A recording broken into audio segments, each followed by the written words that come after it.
Samajwadi party अध्यक्ष अखिलेश यादव ने UP सरकार पर जानबूझकर निकाय चुनाव टालने का आरोप लगाया।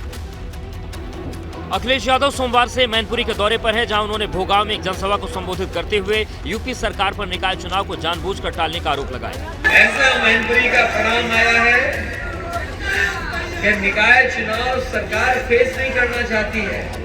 अखिलेश यादव ने कहा कि नगर निगमों, नगर पालिकाओं और नगर पंचायतों में विकास योजनाएं पूरी न होने की वजह से भाजपा ने आरक्षण के मामले को लटका रखा। इस दौरान अखिलेश यादव ने एक बार फिर भाजपा पर तंज कस दिया। बिना पढ़े बिना देखे ही आरक्षण कर दिया और आरक्षण भेदभाव के साथ किया गया। उसका परिणाम ये हुआ कि आज सरकार को चुनाव टालना पड़ा। अखिलेश यादव ने नोटबंदी के मामले पर सुप्रीम कोर्ट के आदेश पर प्रतिक्रिया देते हुए कहा कि अब भाजपा को उस बच्चे को गोद ले लेना चाहिए जिसका जन्म नोटबंदी के दौरान बैंक की लाइन में हुआ था। सुप्रीम कोर्ट ने नोटबंदी को ठीक माना है तो भारतीय जनता पार्टी के लोग उस खजांची को गोद ले लें और उसका जन्मदिन हर साल मनाएं। मैनपुरी लोकसभा सीट पर हाल ही में सपा को जीत की संजीवनी मिली है, जिसके बाद लगातार अखिलेश यादव ने मैनपुरी में सक्रियता बढ़ा दी है। संगम नगरी प्रयागराज में 6 जनवरी को शुरू हो रहे माघ मेले को लेकर योगी सरकार ने बड़ी पहल की, जिसके तहत माघ मेले में इस बार भी मांस और मदिरा के बिक्री पर पूरी तरह प्रतिबंध रहेगा। सरकार के निर्देश पर प्रयागराज मेला प्राधिकरण ने इसे लेकर आदेश जारी कर दिया है। इसलिए मेले से निर्धारित 650 हेक्टेयर क्षेत्र में और इससे सटे इलाके में अगर कोई मांस और मदिरा की बिक्री या इसका इस्तेमाल करता पाया जाता है तो उसके खिलाफ कड़ी कार्रवाई की जाएगी। ये जो हमारा पूरा माघ मेला क्षेत्र है, चाहे इसके आसपास का जो क्षेत्र है, उसमें इस तरह की कोई भी एक्टिविटी अलाउ नहीं होती है।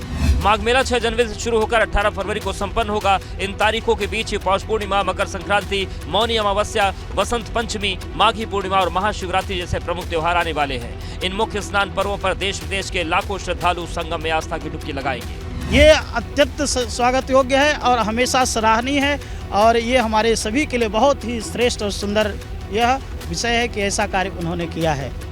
योगी सरकार ने इस बार के माघ मेले को 2 साल बाद होने वाले महाकुंभ के रिहर्सल के तौर पर आयोजित करने का फैसला लिया है। खुद सीएम योगी आदित्यनाथ प्रयागराज आकर महाकुंभ की तैयारियों का मास्टर प्लान तैयार कर अफसरों को जरूरी दिशा निर्देश दे चुके हैं। 6 जनवरी से धर्मनगरी प्रयागराज में माघ मेले की शुरुआत हो रही है, लेकिन मेला शुरू होने से पहले साधु संत नाराज। संतों की नाराजगी की सबसे बड़ी वजह है संगम का पानी जो मटमैला और काला दिखने लगा है, जिसके कारण खलबली मच गई है। प्रयागराज में संगम और आसपास जो गंगा का जल बह रहा है उसका रंग कहीं पर काला तो कहीं पर लाल नजर आ रहा है। जल के बदले रंग की जानकारी होने पर रसूलाबाद घाट से संगम तक गंगा नदी की निगरानी बढ़ाई गई है, तो साधु संत और श्रद्धालु मेले के स्नान के लिए साफ गंगा जल की मांग कर रहे हैं। सुधार करने की आवश्यकता है। तत्काल प्रशासन उसको संज्ञान ले, जो भी नाले कहीं से भी गंगा में आ रहे हैं उस पर तत्काल रोक लगाया जाए। माघ मेला की तैयारियों में जुटे विभागीय अधिकारी और इंजीनियर्स ने 2 दिन पहले संगम क्षेत्र में गंगा जल के बदले रंग को देखा था। इसके बाद प्रदूषण नियंत्रण बोर्ड ने भी गंगा जल को देखा था।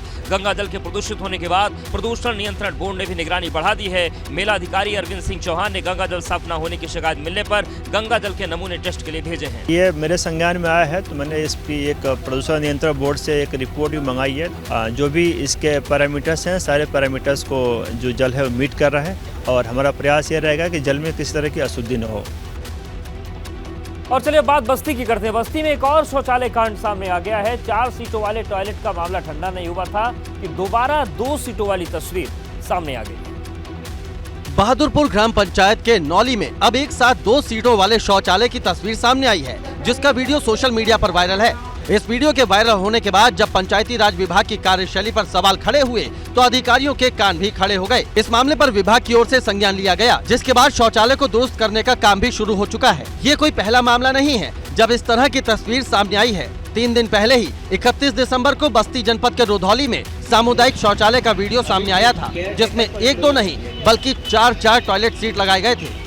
बिना किसी पार्टीशन के 4 टॉयलेट सीटों की तस्वीर सामने आई थी, जिसके बाद पंचायती राज विभाग और प्रशासन की जमकर किरकिरी हुई थी। मामला प्रकाश में आने के बाद आनन फानन में सीटों को उखाड़ भी दिया गया। उस मामले की जांच भी जारी है, लेकिन नतीजा अब तक 0 है। वो मामला अभी ठंडा भी नहीं हुआ था कि एक बार फिर डबल टॉयलेट का मामला सामने आ गया है। सवाल है कि स्वच्छ भारत मिशन को बस्ती जनपद में पलीता कौन लगा रहा है? क्या लापरवाहों पर कड़ी कार्रवाई होगी?